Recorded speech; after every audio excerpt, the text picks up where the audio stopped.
Hello wonderful people, and welcome back to the channel of Eating Sprouts. My name is Bliss Van Amsterdam, and today I wanted to make a short video talking about the difference between animal protein and plant protein.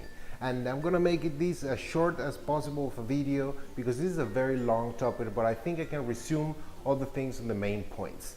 Because there's a misconception out there that in order to get protein, the protein that you need, you actually have to eat meat because protein is only in meat, and that is absolutely false. Let me repeat that.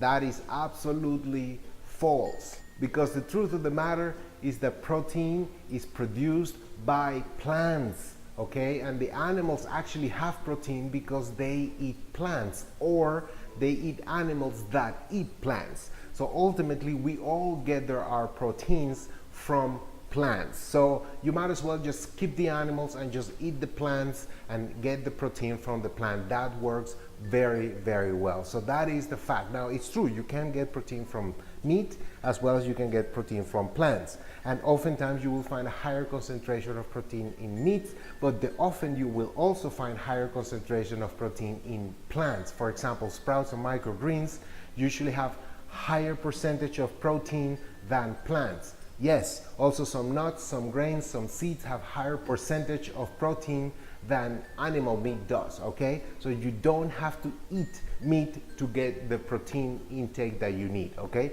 That is very important that you understand, okay? And once we understand that, let's talk about the difference between animal protein and plant protein. Let's start with the animal protein. The animal protein that comes basically from the meat that we eat, unfortunately comes with some extras that are harmful for the body. Unfortunately, meats nowadays, unless you hunt your own meat, which could be the case for many people, but for most people, they buy their meat at the supermarket. And those supermarket meats have been farmed, whether it's fish or whether it's poultry, whether it's any form of red meat, pork or beef or any other beef, processed or not, they have been farmed with techniques that end up being very harmful for the human body. For example, it is a fact that these animals are fed GMO products, okay? Genetically modified products is what these animals are eating, okay? And that is a fact, and that ultimately affects us, the ultimate consumer. Also, these animals have been injected with growth hormones, okay? So they can grow faster and heavier, and guess who's eating those growth hormones in the end? Yes, the final consumer is actually who's getting all those growth hormones. And ultimately, they have also been given antibiotics, okay? These antibiotics are also very bad for us, the final consumer. So these are some of the reasons these meats that contain some protein, yes, are actually bad for the body, because they have all these extra additives that weren't necessarily there before, but that now they're just the standard. So whenever you go to a supermarket, most likely they're gonna have farmed meat, fish or whatever, and they're actually harmful because of these three reasons. Furthermore, it is also true that when these animals are being processed, meaning being slaughtered and cut and all these things, they don't have time to differentiate between an animal who was sick, between an animal who had cancer, between an animal who has pus. They don't have time, they just have to cut and process. So oftentimes these, and I'm sorry to be so gross, but these pus and cancers and tumors are included in those meats. And there are many videos out there showing what people have been finding out there, especially ground beef. You don't want to know what's in ground beef. Believe me, the bad stuff, they put it in there and nobody really noticed if there was a tumor in there or anything like it. Sausages and any form of processed meats are literally the worst kind. Yes, you have protein, but in what package? The package is a very nasty package, and that is one of the reasons why you don't want to eat animal protein. Unless, like I said, if you're gonna go hunting to hunt your own game, or if you're gonna fish in a place that has clean water, then yes, I suppose you can enjoy that meat and it's probably okay. But if you're gonna eat industrial meat, you wanna watch out and look for an alternative, okay? And the other alternative is plants, because plants may also be farmed genetically modified and with pesticides, and that is a problem. But you can always look for heirloom, non-GMO, organic food. And the fact is that vegetables are the ones that produce the protein that we need. And the package that comes with them, assuming that these are organic, non-GMO foods or plants, they're actually very beneficial. In the particular case of sprouts and microgreens, they come with a package, which what I call a holistic package. They come with enzymes, and they come with vitamins, they come with other natural elements that are beneficial for the bodies. Furthermore, they have micronutrients. The micronutrients are very good for the human body. They are those nutrients that actually help us rebuild our body, heal our body, and fight disease, and that are only found in fruits, vegetables, grains, nuts, and other plant products that we get. And they have a high concentration of proteins as well. So it's like a whole package. And when it comes to sprouts and microgreens, it's even better, because sprouts and microgreens, because they haven't been harvested, they're still alive. In fact, they're still growing. They have an energetic feel. That is quantum energy, quantum plant energy. And it's very important to understand this, because oftentimes it goes unnoticed when people are talking about the benefits of plant energy or plant protein. When you're eating plant protein, you're not only eating the protein per grams as you would normally count it, because it is not counted the same way as animal protein.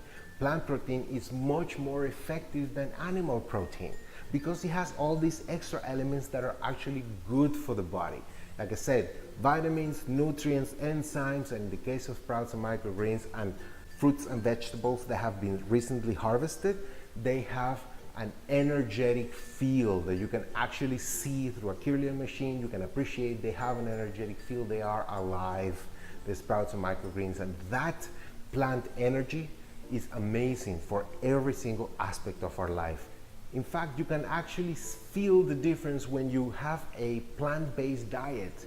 You will feel not only strong the whole day, but you will feel healthier and happier, with a higher emotional state, and you will be much more productive, and you will actually feel physically good and strong, okay? You can try that. And in fact, this is so true that there's a new trend that is occurring right now, that people are discovering this fact, and they're becoming vegan, and they're becoming stronger. And even those competitors that need strength and good muscle and ability and agility to compete at a professional and Olympic level are becoming the world champions in different modalities. And every year there are more and more. I just took a few notes here of some of the world champions in different modalities, and I'm just gonna name a few here. You're probably familiar with a few of them. These are all vegan champions, okay? There's David Hay, he's a boxer. There's Nate Diaz, he's a mixed martial arts champion. This year we have Megan Dunham, the skater, she's a champion. Venus Williams, the tennis player, she's a vegan. Mac Danzig, the king of cage, he won like 4 or 5 times. Scott Jurek, the Hand Rock 100-mile champion, he won like 7 times in a row. He's a vegan. Heather Mills, she won 4 gold Olympic medals skiing and broke 5 world records. She's a vegan. Austin Aries, he's the world champion of wrestler. Alexander Dargats, world fitness champion. Patrick Baboumian, the strongest man in Germany and Europe, he's the champion, also a vegan. James Southwood, the fighter, also vegan. Carl Lewis in the 80s, the Olympic medalist, he won like 9 gold medals. Cody Elkins, the racquetball champion. Pat Reeve, the powerlifter champion. Fiona Oakes, marathon champion. Megan Dunham, the figure skater as well. Tia Blanco, the surfer. Wade Rambaud, the track and field champion who broke like 10 records. Haris Nieminen, the Thai boxer. Rob Bigwood, the arm wrestler champion. Dennis Mikahelo, the ultra distance runner champion. Dustin Waters, the volleyball champion. Michelle Kopenhaver, the rower champion. Kendrick Jacob Faris, the weightlifter champion. Davis Mayer, martial arts champion, and the list goes on and on. And every year there are new champions that have become champions, and they attribute it in big time because they became vegan. Changing their diet into a vegan diet helped them become world champion in their own modality. Those are facts. You can look it up just like I did. In fact, those are just the top of the list. There are many more, but I just didn't want to extend too much on that. I just wanted to share with you that those are tangible proofs of people who have become vegan, who get their protein from plants, and not only get the benefit of the plants, of the protein that they need, but they actually get that holistic benefit of eating plants, including plant energy and many of the other benefits. And that is the secret. So in conclusion, you cannot really compare plant protein with animal protein. You cannot compare gram by gram, because the plant protein is much better. If you have 1 gram or 10 grams of plant protein, they're much better than those, say, 10 grams of animal protein. Not to mention, the animal protein will actually ultimately make your body feel weaker, make your body feel bad, and in the long run is not going to be beneficial for you. Of course, you can supplement with many other things, but if you want to get the best protein, plant protein is the best protein that you can get. And that is why I want to invite you to give it a try. Why don't you try going vegan and eating good quality vegan protein, say sprouts and microgreens, nuts, grains, other greens, all organic of course, and try that for, say, I don't know, whatever you can. Can you do a week? Can you do 2 weeks? Can you do a full month? I promise you, you're gonna feel the difference. You're just gonna sleep better, your body's gonna function better, you're gonna feel stronger, you're not gonna feel tired throughout the day. And that was my experience, and I'm a heavy guy still.